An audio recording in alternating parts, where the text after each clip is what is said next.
Hello guys, இப்போ நம்ம யாரை பற்றி பார்த்துக்கிட்டு இருக்கோம் அப்படின்னு நீங்கள் பார்த்தீங்கன்னாக்கா ஆரக்கிள் அப்படிங்கிற ஒரு கம்பெனியோட ஓனராக இருக்க லாரி எலிசன் அப்படிங்கிறவரை பற்றி தான் பார்த்துக்கிட்டு இருக்கோம்.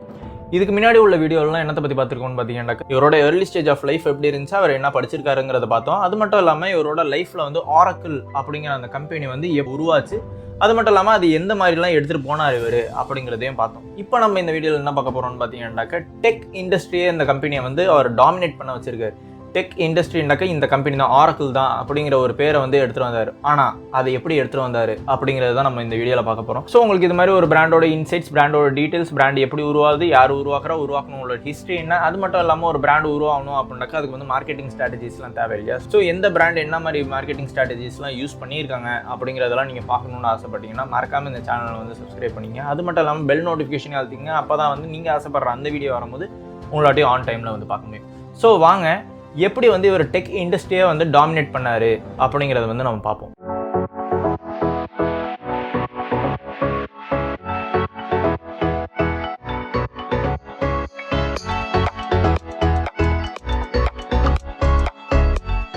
ஸோ இந்த லாரி எலிசன் வந்து என்ன பண்ணியிருக்காரு அப்படின்னு பார்த்தீங்கன்னா, நான் முன்னாடியே சொன்ன மாதிரி இவர் வந்து ரொம்ப அக்ரெசிவான ஒரு பிளேவை தான் இவர் வந்து பண்ணியிருக்காரு. இவர் வந்து அந்த கம்பெனி எடுத்துகிட்டு போன விதமே பார்த்தீங்கன்னா ரொம்ப அக்ரெசிவாக தான் வந்து எடுத்துகிட்டு போயிருந்தார். இப்போ வந்து என்ன பண்ணுறாருன்னு இவர் வந்து ஒரு பிஸ்னஸையும் அப்ரோச் பண்ணும்போது எப்படி அதை அப்ரோச் பண்ணுறாருன்னு பார்த்தீங்கன்னா ரொம்ப தைரியமாகவும் ரொம்ப போல்டாகவும் கொஞ்சம் கூட டயர்டாகாமல் இவர் வந்து ஒரு பிஸ்னையும் வந்து இவர் வந்து அப்ரோச் பண்ணுறாரு. இது மாதிரி இவர் என்னென்னலாம் பண்ணுறாருன்னு பார்த்தீங்கன்னா, இவரோட காம்படிட்டர்லாம் யார் மாதிரி, எந்த மாதிரி ஒரு கம்பெனியாக இருக்குது அப்படின்னு பார்த்தீங்கன்னா மைக்ரோசாஃப்ட், பில்கேட்ஸ் மைக்ரோசாஃப்ட் அந்த மாதிரி ஒரு கம்பெனியை வந்து இவங்களோட காம்படிஷனை வந்து வச்சுருக்காங்க. ஏன் அப்படின்னு பார்த்தீங்கன்னாக்கா மொதல் விஷயம் என்னன்னாக்கா இவர் பல தடவை வந்து ஒரு இது சொல்லியிருப்பார். என்னன்னாக்கா மைக்ரோசாஃப்ட் வந்து ரொம்ப ஒரு க்ளோஸ்ட் ஆர்கிடெக்சர் வந்து இருக்காங்க. அதாவது அவர் என்ன சொல்ல வராரு அப்படின்னு நீங்கள் பார்த்தீங்கன்னா, மைக்ரோசாஃப்டோட தான் வந்து விண்டோஸ்.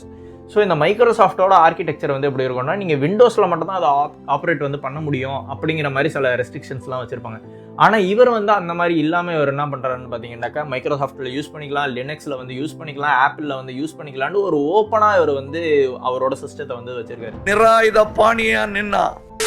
ஸோ இதுக்கு அடுத்து என்ன நடக்குதுன்னு பார்த்தீங்கன்னா 2000 வந்து என்ன ஆகுது அப்படின்னு பார்த்தீங்கன்னா, இந்த ஆரக்கிள்ங்கிறது வந்து ஒரு புது ஒரு உலகத்துக்குள்ளார வந்து என்டர் ஆகுது. என்ன அந்த உலகம் அப்படின்னு பார்த்தீங்கன்னாக்க ஸ்ட்ராட்டஜிக்கல் அக்வசிஷன்.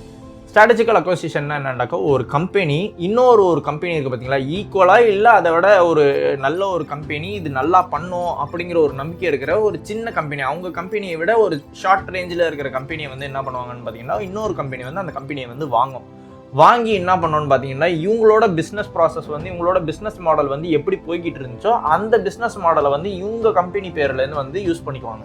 அதுதான் வந்து ஸ்ட்ராட்டஜிக்கல் அக்வசிஷன் அப்படின்னு வந்து சொல்லுவாங்க. ஃபார் எக்ஸாம்பிள் என்னன்னாக்கா இப்போ ரீசெண்ட் டேஸில் பார்த்தீங்கன்னா என்ன நடந்துச்சுன்னாக்கா, இவேகோ அப்படிங்கிற ஒரு கம்பெனியை வந்து நம்ம டாடா மோட்டர்ஸ் வந்து வாங்குச்சு.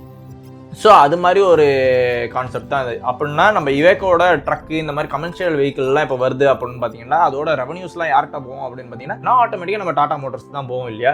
அதே மாதிரி இவர் என்ன பண்ணுறாருன்னு பார்த்தீங்கன்னாக்கா பீப்புள் சாஃப்ட் அப்படிங்கிற ஒரு கம்பெனியை வந்து 2005 வந்து இவர் வாங்குறாரு. இது வந்து பார்த்தீங்கன்னாக்கா ஒரு ஹோஸ்டிங் பிளாட்ஃபார்மை வந்து இருக்குது. ஹோஸ்டிங்னா இந்த டொமைனை கொடுக்குறதா இருக்கட்டும், அந்த டொமைனை வந்து அந்த வெப்சைட்டோட சேர்த்து அப்லோட் பண்ணுறதா இருக்கட்டும், இந்த மாதிரி ஒரு பிளாட்ஃபார்மை வந்து இருக்குது.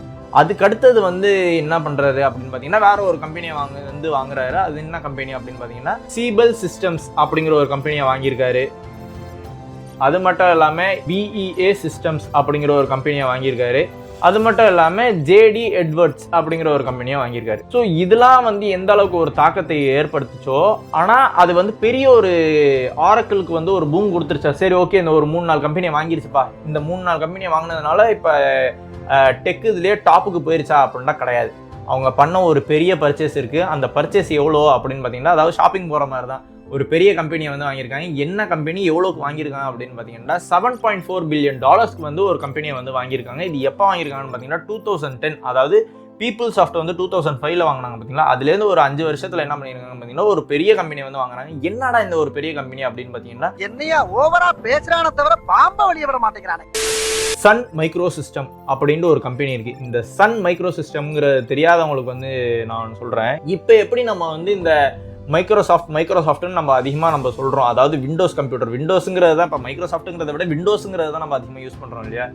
ஸோ இந்த விண்டோஸோட ஓனர் யார், இந்த விண்டோஸ் வந்து யார்கிட்டேருந்து வருது அப்படின்னு பார்த்தீங்கன்னா மைக்ரோசாஃப்ட் தான் வந்து இந்த விண்டோஸை வந்து கொடுக்குது. ஸோ இந்த மைக்ரோசாஃப்ட் வந்து இப்போ பெரிய கம்பெனின்னு நம்மளுக்கு தெரியும் இல்லையா, ஏன்னா விண்டோஸ் வந்து பெருசுன்னு நம்மளுக்கு தெரியும். அப்போ ஆப்வியஸாக வந்து விண்டோஸுக்கு கொடுத்த மைக்ரோசாஃப்ட் வந்து பெரிய கம்பெனியாக தான் இருந்தாகணும். ஸோ அந்த மைக்ரோசாஃப்ட் எந்த அளவுக்கு ஒரு பெரிய கம்பெனியாக இருந்துச்சோ ஒரு காலகட்டத்தில் இந்த சன் மைக்ரோ சிஸ்டமும் வந்து பார்த்தீங்கன்னா மார்க்கெட்டே வந்து ஒரு டாமினேட் பண்ணிக்கிட்டு இருந்தாங்க. இந்த டெக் இண்டஸ்ட்ரியே பார்த்தீங்கன்னா சன் மைக்ரோ சிஸ்டம் தான் வேறு லெவலு அப்படிங்கிற ஒரு எரால வந்து இருந்திருந்தாங்க. அந்த கம்பெனியை தான் வந்து என்ன பண்ணியிருக்காங்கன்னு பார்த்தீங்கன்னா ஆரக்கிள் வந்து வாங்கியிருக்காங்க. இது ரொம்ப ரொம்ப ஒரு பெரிய விஷயம். ஏன்னா இந்த சன் மைக்ரோ சிஸ்டம்ங்கிற இந்த கம்பெனியை வந்து வாங்கினதுல வந்து என்ன ஆகுதுன்னு பார்த்தீங்கன்னா அந்த கம்பெனிட்டு தான் வந்து என்ன இருக்குது அப்படின்னு பார்த்தீங்கன்னா 2 விஷயம் வச்சுருக்காங்க. ஒரு இது என்னண்டாக்க இந்த மாதிரி MySQLங்கிறது வந்து இவங்களோட இந்த கம்பெனியோட தான் இருந்துச்சு. இந்த கம்பெனியை வாங்குறதுனால அந்த MySQLையும் வந்து வாங்குறாங்க. இதான் பெரிய விஷயமா அப்படின்னா கிடையாது. இதை விட இன்னொரு பெரிய விஷயம் இருக்கு. இது என்ன பிரமாதம்? இது விட பெசலைட் ஒண்ணு இருக்கு. கூமுடா. நம்மலாம் இப்ப எது எடுத்தாலும் நம்ம ஃபேமஸா வந்து ஜாவாங்கிறோம் தெரியுமா? இந்த ஜாவா வந்து யாரோடதா இருந்துச்சுன்னு பாத்தீங்கன்னா இந்த சன் மைக்ரோ சிஸ்டம் தான் வந்து இந்த ஜாவா ப்ரோக்ராமிங் லாங்குவேஜை வந்து வச்சிருந்திருக்காங்க. நீங்க கம்ப்யூட்டர் லைன்ல வேலை கிடைச்சிருக்கு சார், ஏதோ ஜாவா தெரிஞ்சனால தப்பிச்சேன். இந்த 2 விஷயம் நீங்க பாத்தீங்கன்னா, அதாவது நீங்க டேட்டா பேஸ் ரிலேட்டடா வந்து நீங்க உங்களுக்கு ஐடியா இருக்கு, உங்களுக்கு நாலேஜ் இருக்கு அப்படின்னு நீங்க பாத்தீங்கன்னா MySQL வந்து ஒரு பெரிய விஷயங்கிறது உங்களுக்கு ஆப்வியஸா புரியும். இல்லை நீங்கள் ஒரு டெவலப்பராக இருக்கீங்க அப்படின்னாக்கா உங்களுக்கு ஜாவா வந்து ஒரு பெரிய விஷயம் அப்படிங்கிறது வந்து உங்களுக்கு ஆப்வியஸாக தெரியும்.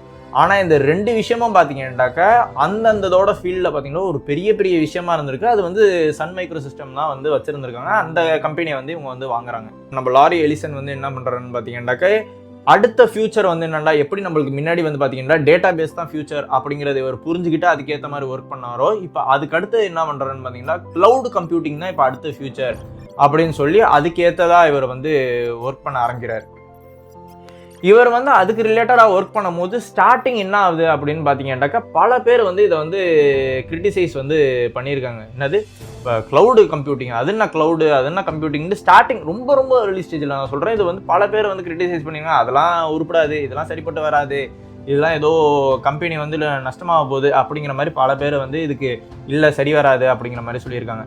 ஆனால் ஆரக்கிள் வந்து இது நம்பிக்கை வச்சு இவர் வந்து இந்த லாரி வந்து என்ன பண்ணுறாருன்னு பார்த்தீங்கன்னா இதில் நம்பிக்கை வச்சு இவர் வந்து எஃபர்ட் போடுறாரு. அந்த எஃபர்ட் போடுறதுனால இவர் வந்து என்னத்தை லான்ச் பண்ணுறாரு அப்படின்னு பார்த்தீங்கன்னா ஆரக்கிள் கிளவுட் இன்ஃப்ராஸ்ட்ரக்சர் அப்படிங்கிற ஒரு விஷயத்தை வந்து லான்ச் பண்ணுறாரு. இது வந்து எதோட போட்டியாக வந்து வருதுன்னு பார்த்தீங்கன்னா அமேசான் வெப் சர்வீஸ், அதாவது AWS அப்படின்னு ஒன்று இருக்குது. அமேசானில் வந்து அமேசான் வெப் சர்வீஸ்னு ஒன்று வச்சுருக்காங்க, அதுக்கு போட்டியாகவும். அது மட்டும் இல்லாமல் மைக்ரோசாஃப்ட்டுக்கு போட்டின்னு நான் முன்னாடியே சொன்னேன் தெரியுமா, அதில் மைக்ரோசாஃப்ட்டில் பார்த்தீங்கன்னா Azure அப்படின்னு ஒன்று இருக்குது, அந்த Azureக்கும் போட்டியாகவும். அது மட்டும் இல்லாமல் கூகுள் இல்லாமல் இருப்பாங்களா, ஸோ நம்ம கூகுள்லேயும் பார்த்தீங்கன்னாக்கா கூகுள் க்ளவுட் அப்படின்னு ஒன்று இருக்குது. இந்த 3க்குமே போட்டியாக இந்த இதுவும் வந்து உள்ளார கேம்குள்ளார வருது.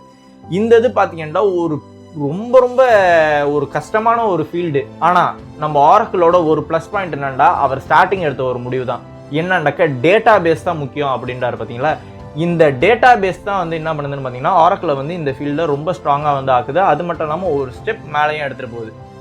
ஸோ எல்லா டேட்டா பேஸுமே உங்கள்கிட்ட இருக்குது அப்படிங்கிறதுனால இவங்களாட்டி பல விஷயங்கள் வந்து பண்ண முடியும். அது மட்டும் இல்லாமல் பல கிளைண்ட்ஸும் வந்து இதுக்குள்ளார வராங்க, பல பேருக்கு ஹெல்ப்ஃபுல்லாகவும் இருக்குது. ஸோ இதுக்கு அடுத்து நம்ம என்னத்தை பார்க்க போகிறோம் அப்படின்னு பார்த்தீங்கன்னா இவர் லைஃப் எப்படி ஒரு லக்ஸரியஸாகவும் ஒரு ஸ்போர்ட்டு ரிஸ்க்கு அப்படிங்கிறதெல்லாம் இவரோட லைஃப்பில் எப்படி உள்ளார வருது அப்படிங்கிறது தான் நம்ம வந்து அடுத்த வீடியோவில் பார்க்க போகிறோம். அப்போ தான் இந்த மாதிரி ஒரு பிராண்டோட இன்சைட்ஸ், பிராண்டோட டீட்டெயில்ஸ், அது மட்டும் இல்லாமல் ஒரு பிராண்டு எப்படி உருவாகுது, யார் உருவாக்கணுங்களோட ஹிஸ்ட்ரின்னா, அது மட்டும் இல்லாமல் ஒரு பிராண்டு உருவாகணும் அப்படின்னாக்கா அதுக்கு வந்து மார்க்கெட்டிங் ஸ்ட்ராட்டஜிலாம் தேவை இல்லையா. ஸோ எந்த பிராண்ட் எந்த மாதிரி மார்க்கெட்டிங் ஸ்ட்ராட்டஜிலாம் எப்போ யூஸ் பண்ணியிருக்காங்கன்னு நீங்கள் தெரிஞ்சுக்கணும்னு நினச்சிங்கன்னா மறக்காம இந்த சேனலை சப்ஸ்கிரைப் பண்ணி பெல் நோட்டிஃபிகேஷன் அழுத்திடுங்க. அப்போ தான் நீங்கள் ஆசைப்படுற அந்த வீடியோ வரும்போது உங்களாட்டி ஆன் டைமில் வந்து பார்க்க முடியும். ஸோ பார்க்கலாம்.